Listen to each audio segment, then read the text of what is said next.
Alright guys, this is always very confusing for students. So I want to talk about domain and range on a graph and do one more example.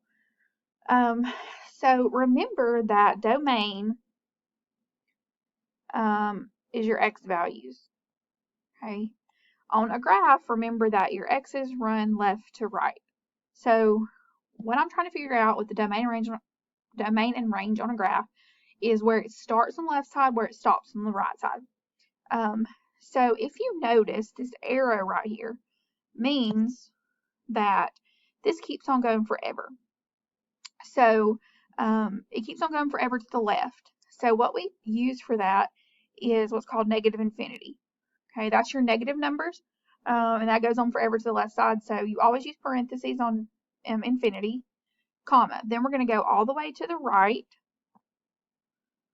So we started here. We're going to go all the way to the right. Okay.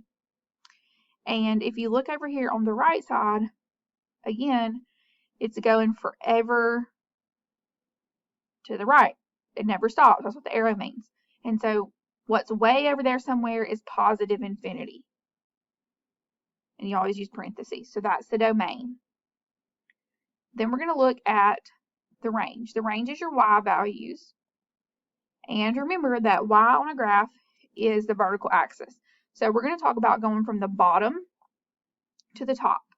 So if we start at the very bottom of our graph,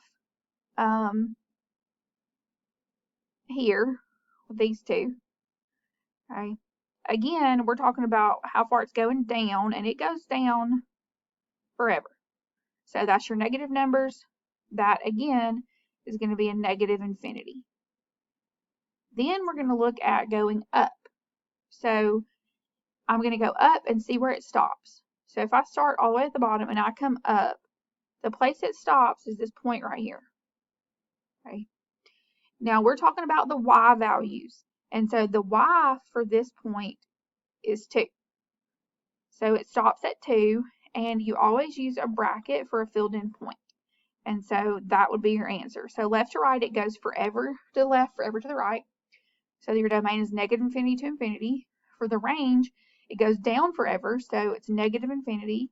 And then it does stop at that 2, and so we use 2 for the end there.